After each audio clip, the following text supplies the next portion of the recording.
السلام عليكم ورحمة الله وبركاته. اللهم صل وسلم وبارك على سيدنا محمد وعلى آله وصحبه وسلم. ازيكم يا حلوين، عاملين ايه؟ يا رب تكونوا بألف ألف خير. النهاردة معانا طاجن عكاوي بالبصل والخلطة الخطيرة، حاجة كده اللهم بارك تحفة. طعمه لذيذ جدا جدا و وفعلا دسم، ويعني يخليكي يحسسك ان انت كلتي كده اكله تقيله. طبعا ما تنفعش اللي بتوع الدايت خالص، ولكن هي لذيذه جدا جدا جدا. تابعوا معايا الخطوات، وهنعمل جنبها رز مبهر جميل جدا هيعجبكم باذن الله. اول حاجه معايا هنا العكاوي بتاعتي، معايا حوالي مثلا ديل كامل ونص. فالعكاوي اللي ما يعرفش، هي ديل الذبيحه سواء بقره او جاموسه. تمام، احنا معانا النهارده عجل جاموسي. فده العكوه بتاعته. تمام. عشان كده بتبقى يعني مدهننه شويه، ولكن بتبقى جميله جدا. انا عملت لها تتبيله حلوه قوي، عباره عن بصلايه كبيره كده فرمتها في الكبه مع ملح وفلفل وحبهان مطحون، وخلطتهم ببعض كده وسبتهم طبعا في التلاجة مثلا لمده ساعتين ولا حاجه. وبعد كده جبت حله الضغط بتاعتي اللي انا هسوي فيها العكاوي، حطيت معلقتين من السمنه على معلقتين كده من الزيت، وبدات اسخنهم كويس قوي وانزل بالعكاوي بتاعتي في قلب الحله. وانا حابه ان انا يعني اشوحها كويس جدا جدا. مش عايزه ان انا احط عليها الميه المغليه دلوقتي، لازم تتشوح. انا بحب اللحوم عندي او الفراخ او عكاوي او كوارع او اي حاجه لازم تتشوح تشويحه محترمه كده، بحيث ان هي تحافظ على ليونتها وتحافظ على السوائل الموجوده جواها. احنا كده شوحناها تشويحه حلوه قوي قوي قوي. على فكره انا بقيت يعني اقفل الكاميرا وافتح واقلب وهكذا، فخدت وقت حلو قوي قوي في التشويح. خلاص، وبعد كده هبدا انزل عليها بالميه السخنه. طبعا عندي الكتل بحضر فيه ميه سخنه مغليه، ما ينفعش بعد الكلام ده كله والتشويح الجميل ده نطفيه بميه من الحنفيه مثلا او ميه بارده. تمام، لازم نحط عليه ميه مغليه. كده احنا حطينا كل الحاجات بقى الاساسيه. نبدا بقى ان احنا ندخل على التتبيله الخطيره بقى اللي هتنقل معانا طعم العكاوي. اول حاجه معايا حبهان على لورا مطحونين، ماشي، ومعايا كمان فلفل اسود، ومعايا لورا صحيحه، ومعايا توابل لحمه، وما ننساش الملح بتاعنا. وبس كده، دي التتبيله بتاعه العكاوي، ما بنزودش عنها حاجه. ورق لورا سليم وملح وفلفل وتوابل لحمه وحبهان على لورا مطحونين. انا عندي هنا بصل، انا يعني جبت 5 بصلات كده، بس انا استخدمت 4 لانهم كبار. بنبدا ان احنا نقطعهم جوانح كده او نصاص، اللي هي تقطيعه رفيعه يعني، علشان دي اللي بتعمل لنا الصوص الغني بتاعنا في الاخر. خلاص كده، فهنبدا ان احنا نجيب البصل بتاعنا هنقشره تقشيره حلوه، بعد كده نقطعه جوليان او تقطعيه صغير زي ما انت حابه، ولكن هو كده كده بيتهري قوي يعني، علشان احنا بنستخدمه في حاله الضغط. ولكن هقول لكم امتى هنحطه في حاله الضغط. احنا في الاول هنحط العكاوي بتاعتنا في حاله الضغط لمده نص ساعه، وبعدين هنفتح عليها وهنحط عليها الخلطه الخطيره اللي احنا هنجهزها مع بعض دلوقتي، اللي هي البصل والفلفل والحاجات دي. هنحطها عليها ونسيبها 10 دقايق في حاله الضغط مقفول عليها، وهنطلعها نحطها في الفرن او الاير فراير على طول. تمام، هي دي كل المكونات اللي احنا هنعملها في العكاوي النهارده. اكله بسيطه جدا في مكوناتها، وما بتستخدمش يعني مواعين كتير. خلاص، هنا جبنا طاسه حطينا فيها معلقتين كده من السمنه على معلقتين من الزيت، وهنبدا نحط البصل بتاعنا. طبعا يبان ان هو كتير، ولكن هتشوفوه في الاخر لما يتحط في الصينيه اللي احنا هندخلها الفرن او الاير فراير، هتشوفوها بقت شويه صغيرين ازاي، ويعملنا صوص في الاخر حلو جدا جدا. فكتري البصل فيه هيبقى حلو قوي قوي. انا تقطيعتي كانت جوليان رفيع. هبدا ان انا احطه واشوحه. انا بس بوريكم ان هو لازم يتشوح كويس قوي قوي لحد ما يدبل، ما ينفعش نحطه صحيح كده عشان ما يطلعناش صحيح برده.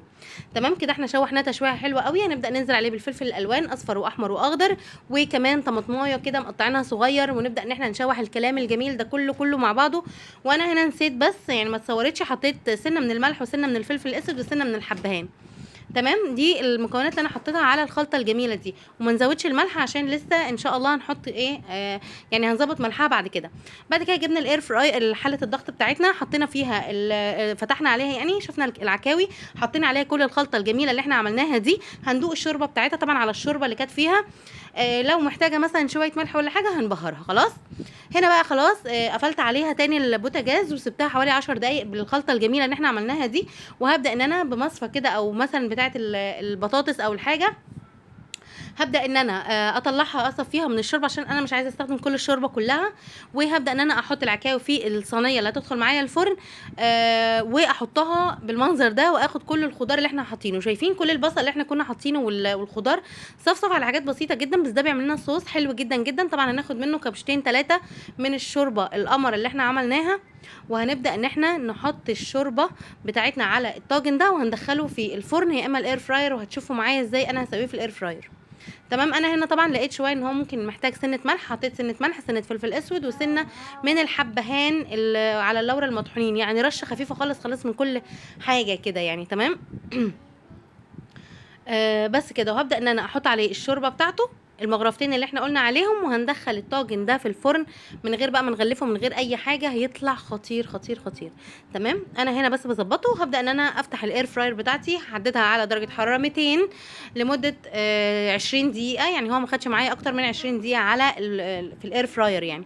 ولو عايزين اي ريفيو كامل مفصل عن الاير فراير دي، ان شاء الله انا بجهز لكم فيديو حلو قوي قوي قوي، هيعجبكم باذن الله كل التفاصيل اللي احنا بنعملها فيها. تمام. انا هنا سبتها خلاص، هسيبها لمده تلت ساعه على درجه حراره 200 تاخد وتدي مع بعضها، وتعمل لنا الوش والصوص الجميل قوي قوي قوي قوي من فوق. في نفس الوقت بقى انا كنت بجهز رز اللي هو البسمتي المبهر. ببدا ان انا احط معلقه من السمنه او الزيت، وهبدا انزل عليها ببصلايه كده مفرومه ناعم في الكبه. تمام. علشان دي هتبقى الاساس بتاعنا ان احنا هنعمل بيه كل التفاصيل بعد كده ان شاء الله. حطينا البصل، هنبدا ان احنا بس نشوح تشويحه خفيفه خالص، وبعدين هنبدا ان احنا ننزل عليه بلون الزعفران. انا بحب قوي قوي لون الزعفران، بيتباع عند اي عطار، بيبقى لونه يعني اورنج كده، بس هو بيديكي اللون الاصفر الحلو قوي قوي في الرز في الاخر يعني. تمام. مجرد ما حطينا منه ندعه صغيره جدا جدا، اصلا حول لون البصل لكده.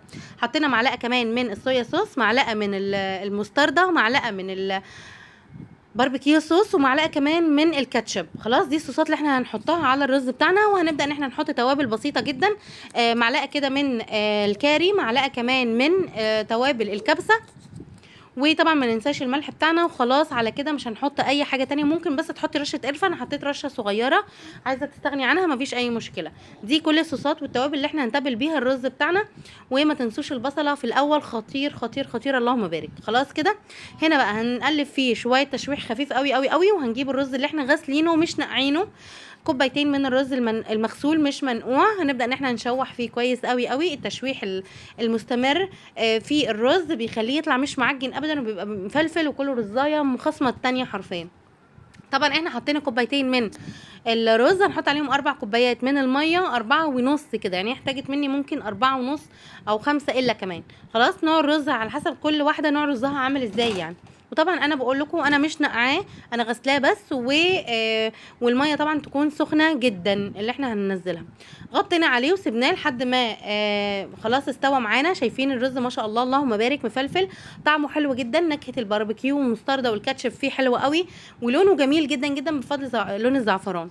انا هنا بحب بقى طالما عملت الرز المبهر ده، بحب ان انا احط معاه صوص حلو قوي. انا مسمياه يعني الدقوس بتاعي انا، بطريقتي انا. بحط عليه فصين من الثوم مفرومين، او فصين من الثوم عادي، طماطمايه واحده، ربع كوبايه من الخل، وبحط كمان كمون، رشه كده من الكمون، رشه من الشطه، وزودي من الشطه حبه حلوين، شطه البودر، علشان بجد هي الاكله دي ما بتتاكلش غير والصوص ده حراق حامي.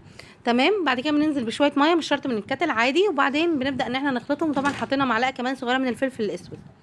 تمام. عندك كزبره كمان حطي، مفيش اي مشكله. هو ده بيبقى قوامه، هو ده السمك بتاعه تحفه، خطير خطير خطير مع الرز كده، بيبقى رائع بجد يا بنات، بيبقى رائع. خلصنا كده الصوص، خلصناه على جنب، نركنه على جنب. كل ده والحاجه في الاير فراير. تمام. احنا هنا الطاجن بتاعنا اللهم بارك طلع من الاير فراير خطير خطير يا بنات، خطير اللهم بارك. الطريقه دي بجد جميله جدا. توابلها مش بتبقى كتيره، توابلها حاجات خفيفه خالص. لو تلاحظوا ان احنا حطينا حاجات بسيطه جدا. وبكده يكون الفيديو معانا حبايب قلبي خلص. اتمنى ان هو يعجبكم، واتمنى تعملوا اشتراك حلو جميل كده في القناه، علشان نقدر نواصل في القناه يعني، ونبذل اكتر من مجهود، ونعلم اي بنوته لسه داخله على جواز تعمل احسن الحاجات، حتى لو هي ملهاش في المطبخ خالص. باذن الله هنساعد بعض في كل حاجه. فاتمنى تعملوا لي اشتراك ولايكات جميله وكومنتات، واي استفسار سيبهولي في كومنت وانا هرد عليكم باذن الله. اشوفكم على خير ان شاء الله في فيديو جديد، ومع السلامه.